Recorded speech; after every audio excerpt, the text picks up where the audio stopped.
What's up, guys? It's John from This Cosplay Couple. Today we're working towards my Dawn of Justice Batfleck suit. Hello, YouTube. Joker here. Welcome to This Cosplay Couple.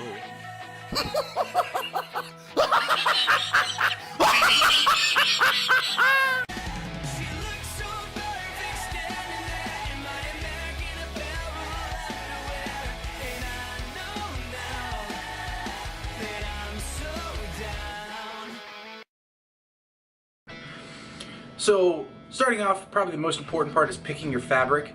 You're going to want a pleather. You're not going to want something that's super heavy because that wears you down over time. So you want to find something that's lightweight. The lighter the better, I would say. The fabric I'm using today is a super lightweight pleather. It's lighter than silk actually, and it costs a shit ton of money. So you can find other pleathers that are cheaper than this certain pleather, and this pleather is actually, as far as I know, from what I've heard, being discontinued, which is why I bought it, because I won't have a chance later on. So let's get to the pleather. Okay, for today's pleather, we're going to be using this stuff. There's not a texture to it compared to my normal capes, but it's light. I mean, there's nothing to this. This whole cape, once all your panels are cut, sewed together, and folds are installed, this will weigh roughly 2 pounds, either a little over or a little under. Nothing more though. 2 pounds is nothing for a cape. On average, your capes weigh 4 to 8 pounds. So, I'm going to give you some reference material that you should have if you're doing a Dawn of Justice cosplay. This is the Bible for Dawn of Justice, in my opinion. The tech manual that they released when the movie came out. This thing has great shots, great information in it, and it actually has a cape pattern right inside.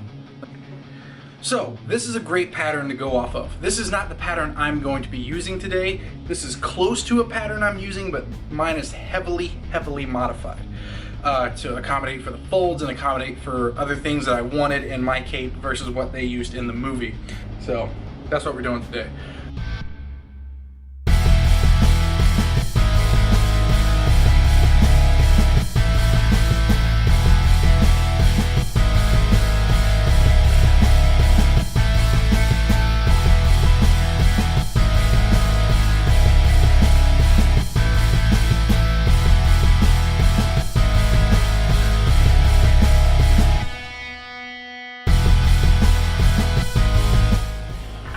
Okay, so now we have started pinning the panels together where they align with each other. If you have a pattern, you'll see exactly where they align, but you're going to pin the panels together facing the good side of the fabric to the good side of the fabric, pin along the edge, and then sew all the way down that.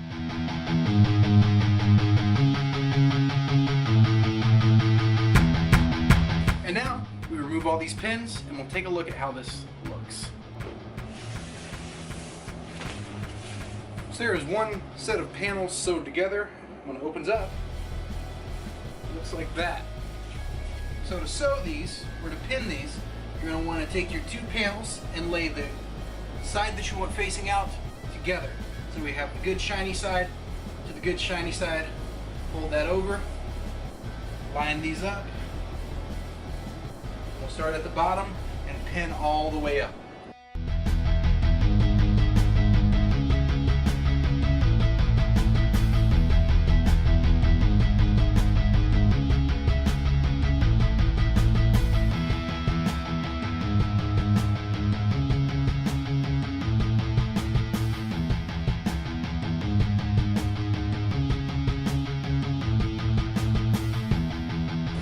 Okay, just did the final main stitching of the body together, so the whole cape is now together, and right now it looks like a big half circle of pleather. This is it.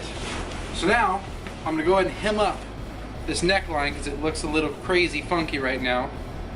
We're going to fix that right now, so let's go hem up the neckline.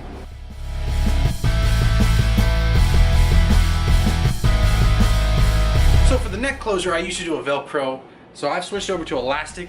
The only downfall with elastic is if somebody steps on your cape, the Velcro would let go and pull away.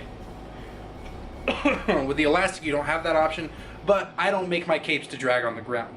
Mainly for that reason right there, so nobody steps on my cape, and I don't do a body slam onto the ground at Comic-Con looking like a jackass.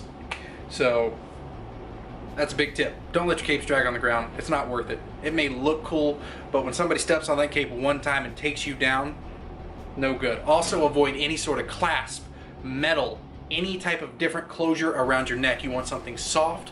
Nothing ever metal should be around your neck on a cape. Because once, if say somebody does step on that cape, that metal hits your neck, you are injured. It could be very bad. You don't want anything sharp or super hard around your neck. With elastic, it may choke you and it may leave you with a little bit of a bruise if somebody really gets you good, but it won't puncture you anywhere or harm you anyway. I've never, ever, ever have metal around your neck. Don't do that. Bad call. Don't be that guy. Be safe. Be smart.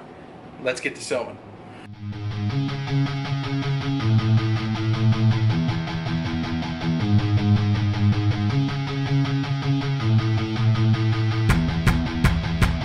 So at this point, I'm going to highly recommend you have a dummy. If not, you can do this with a partner, but it's best if you do it with a dummy. This is how I do it as my full-time job. Dummy helps a lot. This is sized to me, as you can see. It's right here with my shoulders and my pretty little nipples. Not nipples, chest, what the fuck ever, you know what I mean. It's right here with me, same height, and hold on, let's get a side profile. I can't do that shit, look at that. Bam, bam, bam, just kidding. Okay, so let's throw the cape on here as of now. This cape is done. Just trim whatever excess threads you missed, go over the whole thing. At this point, this cape is done if you want to do a comic style cape. And if that's what you want to do, that's great. Today we're not doing that. We're doing a Donna Justice cape, which means we have to install folds. But luckily, the way this elastic sits and this cape sits, it has just enough to install the folds. So folds are installed, it's super easy. You can either put these folds in as you put the cowl on, or what I do is I lock stitch the folds in, so that way I don't have to go through it, because this is going to be strictly my Donna Justice cape. So there we go. I'm going to lock stitch these in real fast, and we're going to be finishing up the cape with the weathering at the bottom. So for the paint, it's very simple. You can either use brown acrylic paint, or you can use some sort of spray paint. I've done both. Both look well. I'm going to decide what to do with this fabric. This fabric doesn't take acrylic paint so well. I'm probably going to use a spray paint. You know, my go-to choice is Krylon Shortcuts. When you do your paint, I do a mix of a dark brown paint and a light tan paint, and then do a faint light tan at the top and a brown at the bottom to clean up and make it look spotless. I also do paint droplets, or excuse me, brown droplets on it for the mud effect. It really gives it a nice smooth, and then I will go through and do gold dry brushing subtly throughout the cape, because if you look really close at his cape, he has some dry brushing in the cape. So I'm gonna go do all that stuff, and I'll be back to you with the final reveal of the cape for the DOJ suit. Hope you're excited. Hope this information had helped. Let's put this puppy on.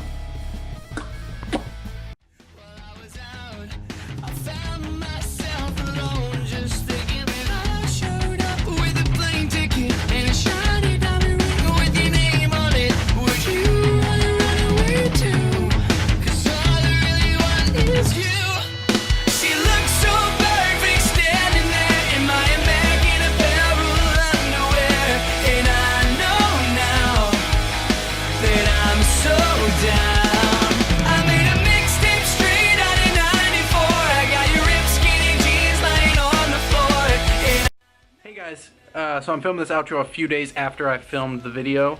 I know it's a little bit, it's not as informational as it could be, but I run my full-time business out of this. So I just wanted to kind of give you an insight of what I do. I didn't want to give a full review or a full reveal, so to speak, of how to do it, because this is how I make my living.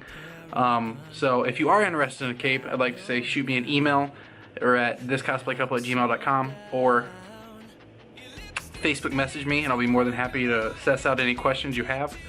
But I'm pretty happy with how this turned out. Sorry for the weird outro. I just wanted to say thanks for watching, and I love you guys. And yeah, all that good groovy stuff. Subscribe, hit the bell, all that cool stuff. I'll catch you guys in the next one. MegaCon's coming up fast. Raven stuff's awesome. Batman stuff's awesome. I'm very excited for the suits. I'm very excited for MegaCon. We're gonna have a blast. See you guys in the next one. It's your boy John. I'll catch you on the flip side.